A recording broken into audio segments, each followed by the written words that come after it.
Hi guys, welcome back to my class. जैसा कि आप जानते हैं, हम कुछ ऐसे क्वेश्चंस एमसीक्यूज बेस्ड लेकर आ रहे हैं जो कि आपके आने वाले ओ लेवल के एग्जाम्स में हेल्पफुल हो सकते हैं, जिनकी संभावना है कि आपके एग्जाम्स में अच्छे से आएंगे और आप इनके थ्रू जो भी टॉपिक्स कवर करवाए जा रहे हैं उन्हें अच्छे से साथ के साथ जो भी आपका सिलेबस है उसके अकॉर्डिंग कवर कर रहे हैं और उन टॉपिक्स को इम्पोर्टेंट मानकर आप उनका जो भी बेस है उसे कवर कर रहे हैं। ठीक है, तो आप लोगों ने प्रीवियस की फर्स्ट क्लास देख ली है। इसमें आईओटी की मैंने एक पूरा 20 क्वेश्चंस का बुकलेट आपको दिया, साथ ही मैंने पाइथन का भी दे दिया है। आज आईओटी का हम पार्ट सेकंड करने जा रहे हैं, जिसमें कि हम कुछ और क्वेश्चंस जो कि हमारे लिए इम्पोर्टेंट हो सकते हैं उनके बारे में डिस्कस करेंगे। तो चलिए स्टार्ट करते हैं।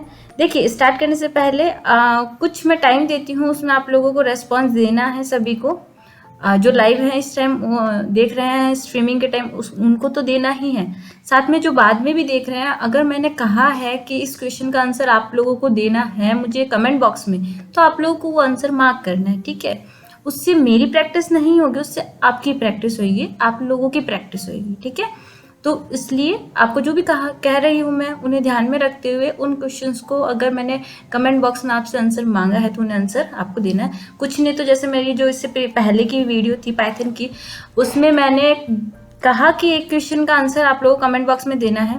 एक स्टूडेंट ने दिया भी है पूरा आंसर और एक ने दिया बट उसने डिलीट कर दिया, मुझे नहीं शो हुआ।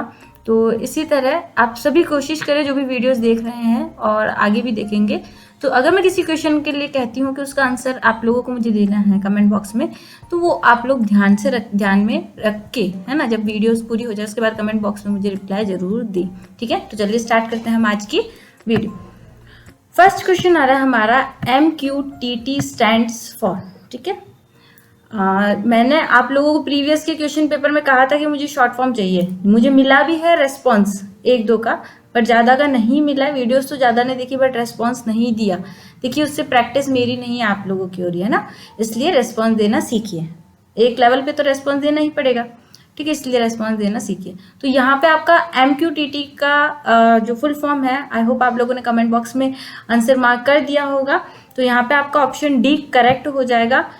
MQ यानी मैसेज क्यू टेलीमेट्री ट्रांसपोर्ट। ठीक है, ये इसका आंसर करेक्ट हो जाएगा। Second, the huge number of devices connected to the internet of things has to communicate automatically not via humans।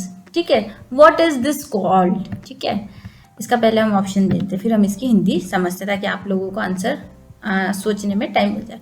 ये कह रहा है कि बहुत से नंबर की डिवाइसेस आपस में कनेक्टेड हैं इंटरनेट ऑफ थिंग्स में, जिसमें वे आपस में कम्युनिकेट कर पा रही हैं बिना ह्यूमन इंटरेक्शंस के। तो वो किसके थ्रू पॉसिबल हो रहा है, तो उसे हम क्या कहते हैं। ठीक है, sky note, bot to bot, machine to machine या इंटरक्लाउड। मुझे लग रहा है कि आप लोगों ने सही आंसर कमेंट बॉक्स में दे दिया होगा। ऑप्शन सी यहाँ पे करेक्ट हो जाएगा आपका, मशीन टू मशीन, जिसे हम M2M भी कहते हैं। ठीक है, next question, accelerometer is the measurement of velocity and time, energy and time, height and time and angle and time. ठीक है, तो आपका यहाँ पे आंसर आप लोग कमेंट बॉक्स में मेंशन कर सकते हैं, उसके बाद ही मैं बताऊंगी कि एक्लेरोमीटर है वो किसको मेजर करता है। ठीक है, तो आई होप आप लोगों ने अब तक आंसर अपना मार्क कर दिया होगा। यहाँ पे आपका आंसर हो जाएगा वेलोसिटी टाइम। ठीक है, ऑप्शन ए करेक्ट हो जाएगा। Fourth question, gyroscope is used for. Gyroscope किस लिए यूज में लिया जाता है? एंटी थेफ्ट के लिए, कैपेसिटिव प्रॉक्सिमिटी के लिए, सेंसिंग के लिए, गेमिंग के लिए या एंगल डिटेक्शन के लिए। ठीक है, तो हम गायरोस्कोप का यूज किस में करते हैं वो आपको कमेंट बॉक्स में अभी आंसर मार्क करना है, क्या इसका आंसर है।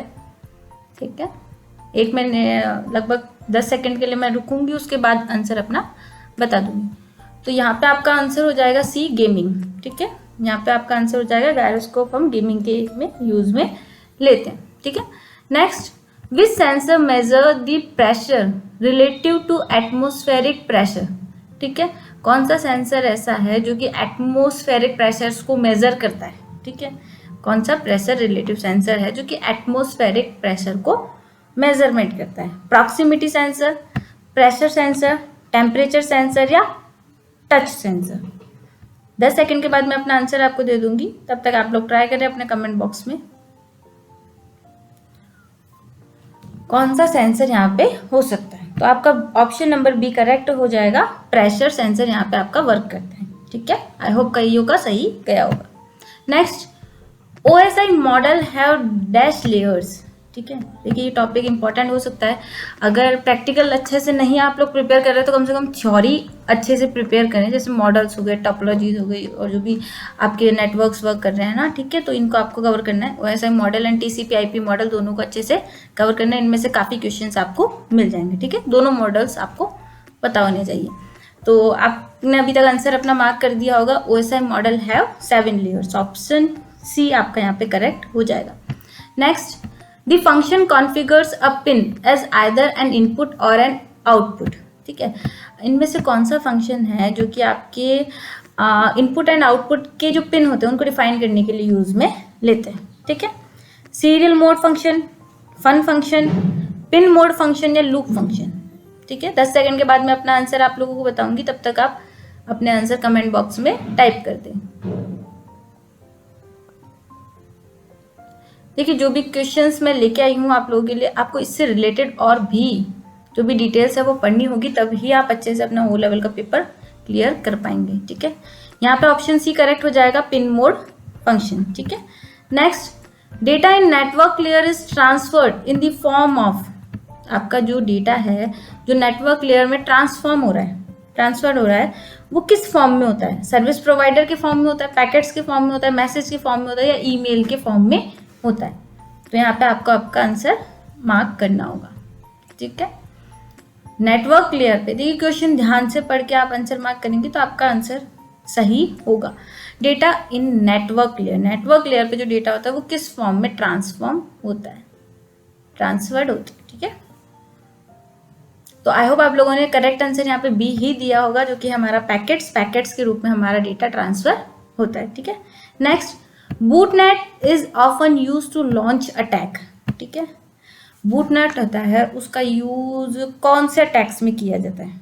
ठीक है, DOS, DDoS, ब्रूट फोर्स या पैसिव। तो आपको अपना आंसर कमेंट बॉक्स में देना है, और तब तक मैं आप लोगों का वेट कर रही हूँ, और साथ ही इसका जो आंसर होगा वो भी आप लोगों को डिस्क्राइब कर रही हूँ। यहाँ पे हो जाएगा ऑप्शन नंबर बी, DDoS। ठीक है, यानी डिस्ट्रीब्यूटेड डिनायल ऑफ सर्विसेज आपका यहाँ पे आंसर हो जाएगा। Botnet is often use to launch attack, distributed denial of services. ठीक है, next, social letters include dash letters. Social letters होते हैं वो और किसको इंक्लूड करते हैं? ठीक है, फ्रेंडली लेटर्स होते हैं, बिजनेस लेटर्स होते हैं, फॉर्मल लेटर्स होते हैं, या नन ऑफ दी अबव। ठीक है, इसके लिए तो 10 सेकंड का समय बहुत ज़्यादा होगा, 5 सेकंड में आप लोगों को रिस्पॉन्स देना है, और आई होप आप लोगों ने दे भी दिया होगा। तो यहाँ पे आपका आंसर हो जाएगा फ्रेंडली। ठीक है, ऑप्शन ए करेक्ट हो जाएगा। ठीक है, नेक्स्ट, PWM पिंस इन आर्डिनो यूएनओ कितनी है? ठीक है, PWM पिंस आर्डिनो यूएनओ में कितनी है? 7, 5, 6, 4। और मुझे लगता है ये क्वेश्चन तो बेहद सिंपल है, बहुत ज़्यादा हार्ड नहीं है, और आप लोगों ने आंसर मार्क भी कर दिया होगा अपना, क्योंकि मैंने दोनों पिंस आप लोगों को बता रखी है। आर्डिनो में डिजिटल पिंस कितनी होती हैं, एनालॉग पिंस कितनी होती है, PWM पिंस कहती है, और इसका सिंबल क्या होता है। ठीक है, तो आई होप ऑप्शन सी ही आप लोगों ने मार्क करा होगा। ऑप्शन सी 6 आपका इसका आंसर हो जाएगा। Next, the process of converting data into a format that can not be read by another use. तो कौन सा है? ठीक है, ऐसा प्रोसेस कौन सी है जिसमें कि आपका जो डेटा होता है इसे इस फॉर्मेट में कन्वर्ट कर दिया जाता है कि किसी भी अनदर यूज के लिए उसे रीड नहीं किया जा सकता। ठीक है, तो ऑप्शन है आपके पास इंक्रिप्शन, रजिस्टरिंग, लॉकिंग, या नन ऑफ दी अबव।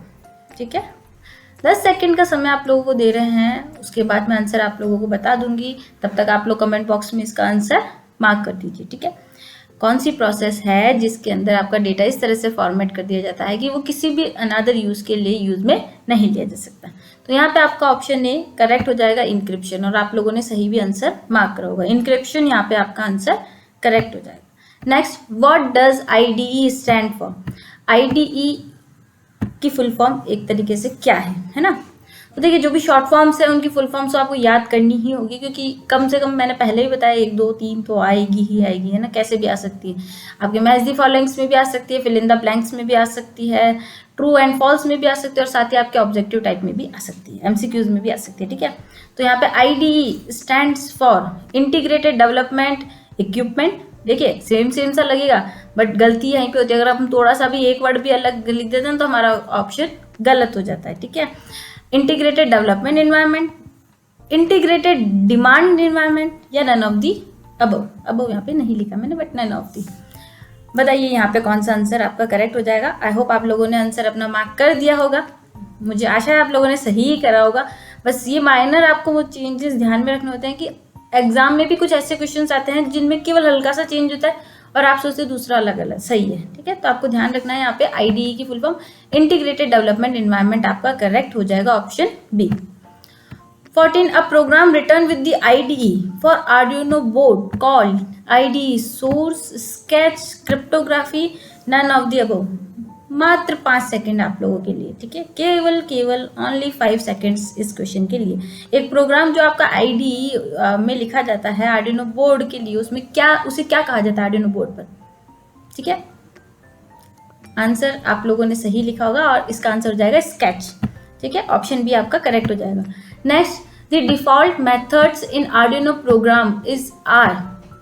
जो आपके आर्डिनो प्रोग्राम होते हैं उसमें जो आपके डिफॉल्ट मेथड्स कह लें या फंक्शन कह लें, होते हैं ना जो पहले से, उसमें जैसे आप आर्डिनो के वो एप्लीकेशन ओपन करते हैं तब आपको डिफॉल्ट रूप से 2 फंक्शंस मिलते हैं जो मैंने बता रखे हैं।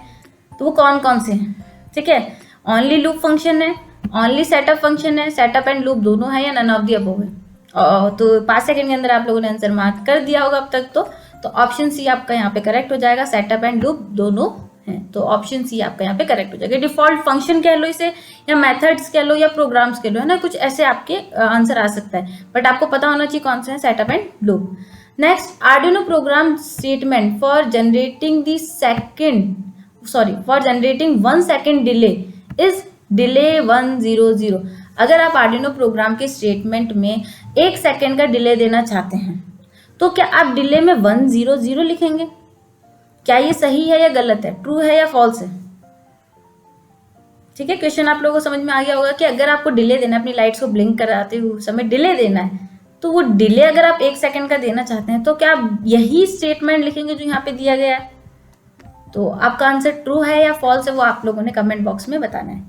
10 सेकेंड या 5 सेकेंड्स के लिए वेट करती हूँ, उसके बाद में इसका आंसर बता देती हूँ।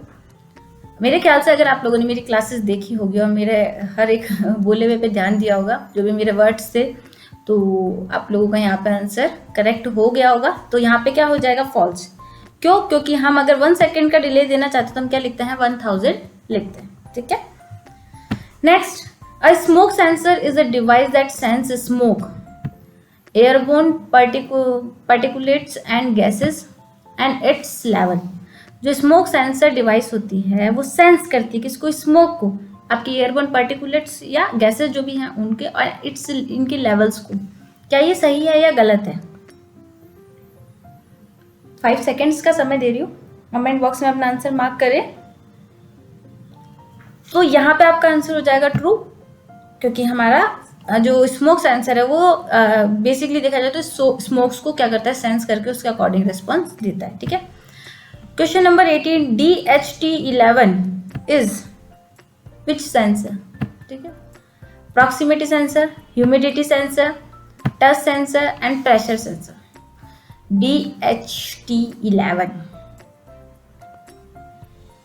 5 सेकेंड्स के बाद मैं अपना आंसर देती हूँ। प्रॉक्सिमिटी सेंसर है ये, ह्यूमिडिटी सेंसर है, टच सेंसर है या प्रेशर सेंसर है, ठीक है।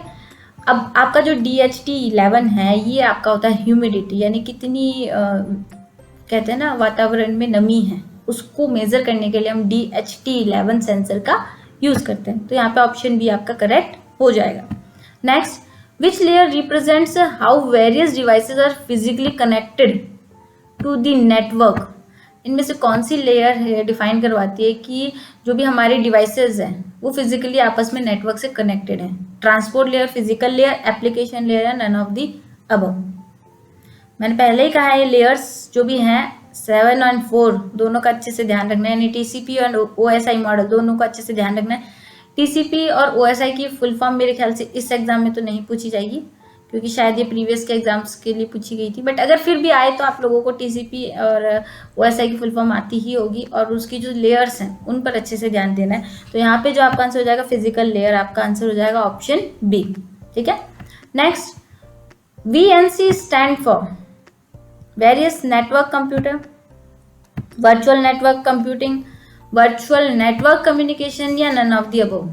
ठीक है, VNC स्टैंड फॉर, तो यहाँ पे आपका आंसर हो जाएगा ऑप्शन नंबर, मार्क कर दिया होगा आप लोगों ने कमेंट बॉक्स में, ऑप्शन नंबर बी आपका यहाँ पे करेक्ट हो जाएगा, वर्चुअल नेटवर्क कंप्यूटिंग। ठीक है, तो आई होप आपके काफ़ी आंसर सही गए होंगे, क्योंकि अब आपका एग्जाम पास में और आप लोगों ने हो सकता है तैयारी भी अच्छी कर रखी हो ना, हो सकता है, नहीं विश्वास है मुझे। ठीक है, तो आज की वीडियो के लिए तो इतना ही फ्रेंड्स, मिलते हैं नेक्स्ट वीडियो में कुछ और इंपॉर्टेंट क्वेश्चंस के साथ। तब तक के लिए goodbye, take care and thanks for watching my video. Thank you once again.